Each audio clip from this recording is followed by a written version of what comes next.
One of my greatest dad hacks is that I am not above using generative AI to tell my daughters a bedtime story.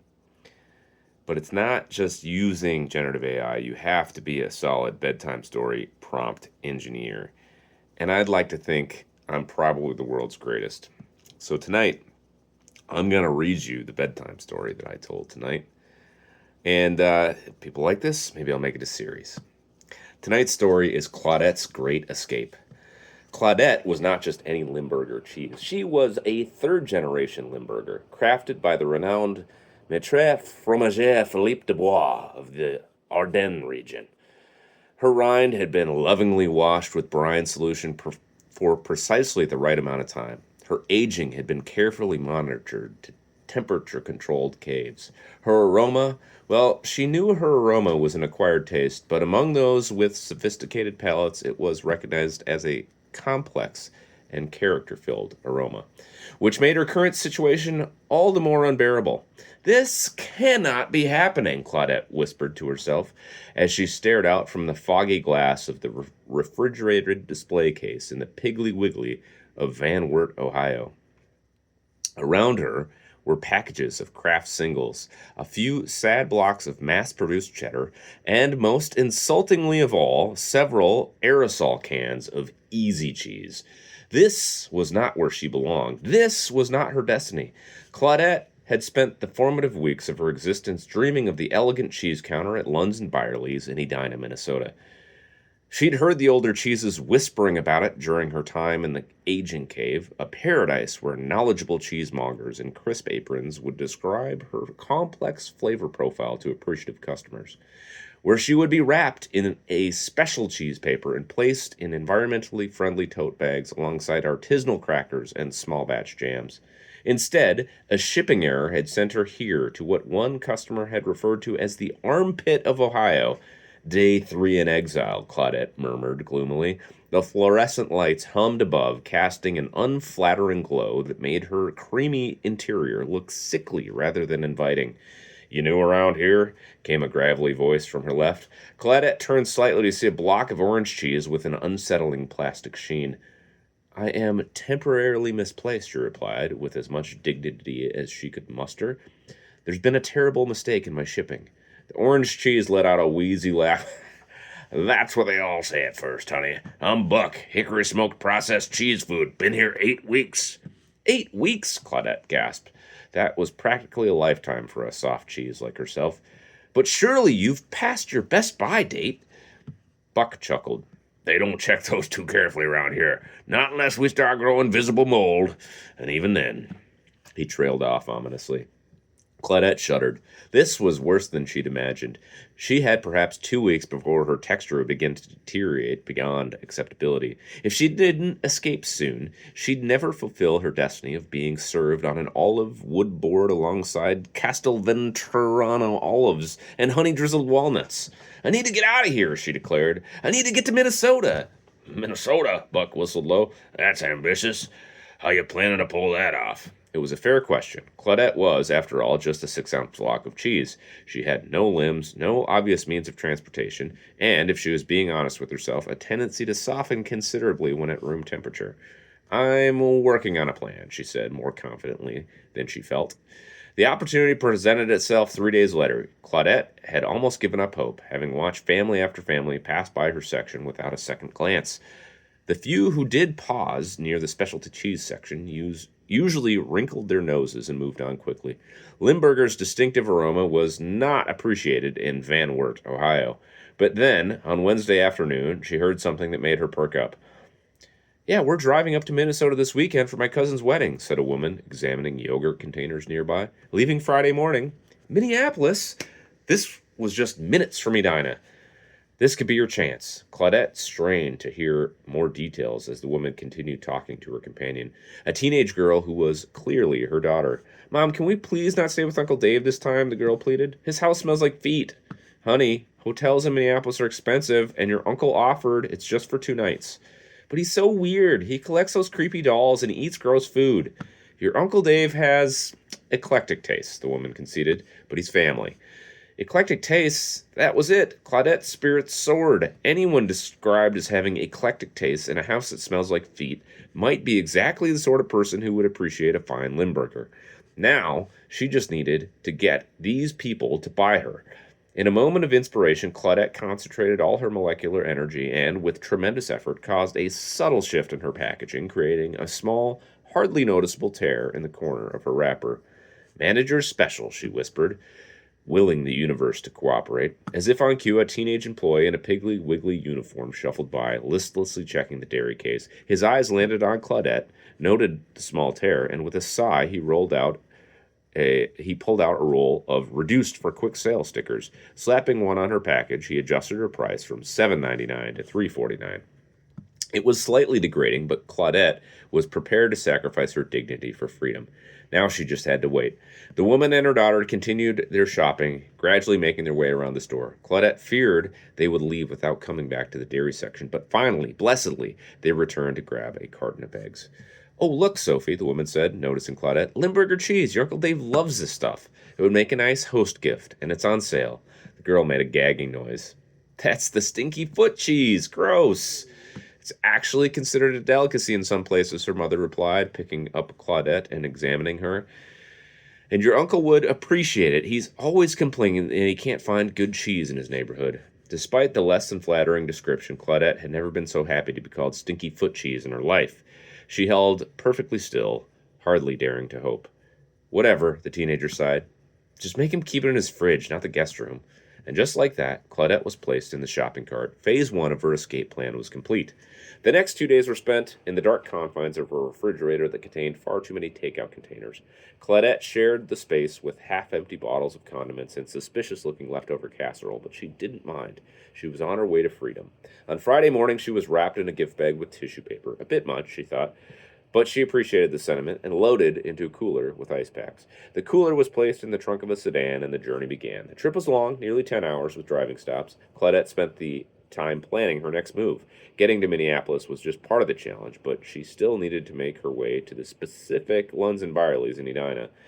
When they finally arrived at Uncle Dave's house, Claudette was admittedly a bit anxious. What if he didn't like her? What if he took one taste and threw her away? Her worries were unfounded. Uncle Dave opened the gift bag, his face lit up with genuine pleasure. Real Limburger? From the Ardennes region? Margaret, you shouldn't have. He held Claudette up to examine her packaging with appreciative eyes. This was the good stuff, not that domestic imitation they sell in a supermarket. Claudette felt a surge of pride. This human clearly knew his cheeses. I thought you'd like it, Margaret said, though I don't know how you can eat that stuff. It's an acquired taste, Uncle Dave said, gently placing Claudette on his kitchen counter. I'll make a special board tomorrow to enjoy this properly. Uncle Dave was a man of his word. The next afternoon, while Margaret and Sophie were out sightseeing before the wedding, he prepared what Claudette could only describe as a cheese board of her dreams. She was carefully unwrapped and placed in the center of a slate board, surrounded by rye crackers, thinly sliced apples, and, most thrilling of all, a small pot of local honey. Perfect, Uncle Dave murmured, clearly pleased with his arrangement. He snapped a photo with his phone, then stepped back to admire his work. That's when disaster struck. His phone rang, and after a brief conversation, Uncle Dave hurried from the room, called back to some emergency at work. In his haste, he left Claudette and her companions on the counter, unrefrigerated and vulnerable. Hours passed. The afternoon sun moved across the sky, sending warming rays through the kitchen window, directly onto the cheese board. Claudette began to feel herself softening, her carefully aged interior threatening to ooze. This was bad, very bad. If Uncle Dave didn't return soon, she would be ruined. Just as Claudette was resigning herself to a fate of becoming an unappetizing puddle, she heard the front door open. Uncle Dave, called Sophie's voice. Are you home? Mom forgot her dress shoes. Footsteps approached the kitchen, and Sophie appeared, wrinkling her nose immediately. Ugh, he left the stinky cheese out. She moved to the counter, clearly intending to either put Claudette away or, worse, throw her out. This was it, the moment Claudette had been waiting for, her one chance. Summoning every molecule of her being, Claudette did something she'd never done before. She spoke directly to a human. Wait, she called out, her voice small but clear. I need your help. Sophie froze, her hand halfway to the cheese board. What the? She looked around the room. Is someone there? To her credit, down here, Claudette said. On the cheese board. I know this is strange, but please don't scream. To her credit, Sophie didn't scream. She did take several steps back, her eyes wide as dinner plates. The cheese is talking? The cheese is talking to me. She pulled out her phone. I gotta get this on TikTok. No, Claudette cried. Please, no cameras. I need your help, and in return, I promise to give you the most amazing story you'll ever have. One you can tell for years to come. Sophie lowered her phone slowly, curiosity winning out over fear. I'm listening. Quickly, Claudette explained her situation, the shipping error, her dreams of the cheese counter in Edina, her desperate bid for freedom. Let me get this straight, Sophie said when Claudette finished. You want me to take you to a fancy grocery store in Edina? Like, smuggle you there? Yes, Claudette confirmed. The Lunds and Byerlys off 76 in France. It's my destiny. Sophie looked skeptical. And I should help you because... Because, Claudette said, thinking fast, imagine the story you'll have. The time I helped a sentient cheese find its home. Plus, she added, I happen to know there's a Sephora in the same shopping center. You could treat yourself to something. Sophie's eyebrows raised slightly at the mention of Sephora. Claudette had overheard her complaining to her mother about needing new makeup. The wedding isn't until 7, Sophie mused. Mom's getting her hair done till 5. She looked at Claudette thoughtfully. I could borrow Uncle Dave's car. He mentioned the spare keys under the frog statue on the porch. So you'll help me? Claudette asked hopefully. Sophie nodded slowly. Yeah, I guess I will. This is the most interesting thing that's happened all trip. She reached for a Ziploc bag from a drawer. Let me put you in this for the ride. You're getting kind of melty. The drive to Edina was tense but eventful. Sophie had to use her phone's GPS, and she muttered about Minnesota drivers the entire way. But within 20 minutes, they pulled into the parking lot of a shopping center containing Lunds and Byerly's. Okay, we're here, Sophie announced, pulling Claudette's bag from the cup holder where she'd been resting. Now what? I can't exactly walk up to the cheese counter and be like, hey, this talking cheese wants to live here.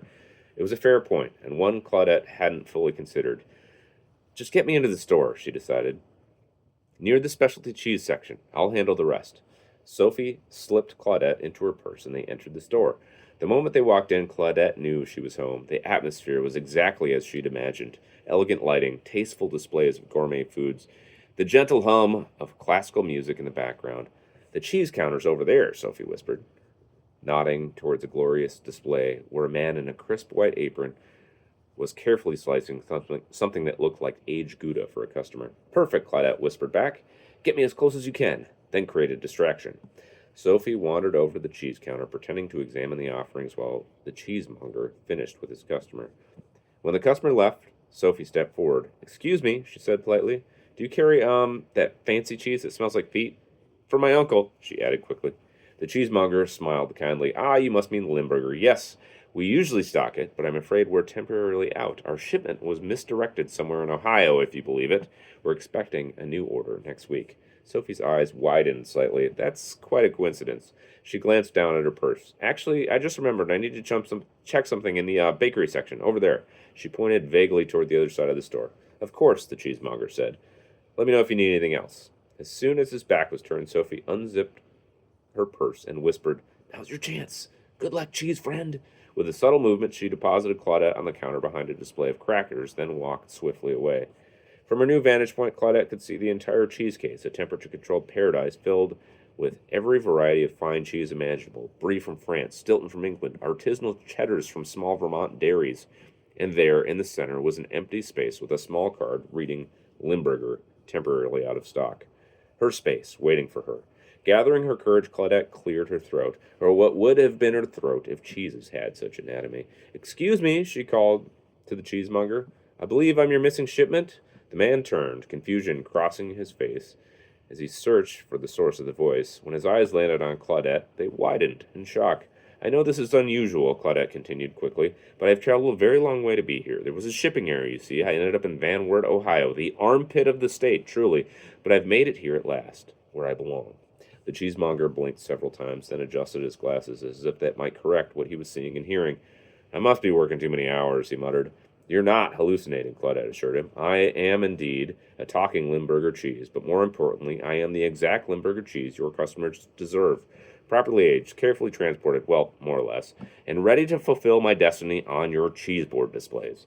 For a long moment, the cheesemonger said nothing. Then, to Claudette's surprise, a slow smile spread across his face. You know, he said quietly, I was told my wife there was something special about working with fine cheeses. Something magical. He leaned closer. The way they age, develop character, tell a story through their flavors. I just never expected one to tell its story quite so literally. Then you believe me? Claudette asked hopefully. After 20 years in this business, I've learned to never question the mysteries of artisanal food, he replied. With reverent hands, he picked Claudette up and examined her. You've had quite a journey, haven't you? A bit warm, but still in excellent condition. With careful movements, he carried her behind the counter and gently placed her in the empty slot in the refrigerated case, her spot. Rest now, he said softly. Tomorrow, I'll give you the proper introduction you deserve. Special feature in our weekly newsletter, premium placement, the works. As the cool air of the cheese case embraced her, Claudette felt a contentment she'd never known before. Through the glass, she could see Sophie watching from a distance, a smile on her face. The girl gave a small wave before turning to leave, no doubt headed for Sephora with her incredible story. Thank you, Claudette whispered, though she knew Sophie couldn't hear her now. Around her, the other cheeses shuffled slightly to make room. Welcome to Lunds and Barley's, whispered a sophisticated-looking camembert to her right. We heard you were coming. You did? Claudette asked in surprise. Of course, replied a blue cheese from her left. Word travels fast in the artisanal cheese world. We've been saving your spot for weeks. Claudette settled happily into her new home, surrounded by peers who understood her value, in a place where she would be appreciated for exactly what she was, even if that included smelling somewhat like feet. Van Wert, Ohio, she murmured to herself. I hope Buck the processed cheese food finds his destiny too. And somewhere in the distance, she could have sworn she heard Uncle Dave exclaiming to his sister, Margaret, you're not going to believe this, but the Limburger you brought has gone missing. But that was a problem for humans to sort out. Claudette was exactly where she belonged at last.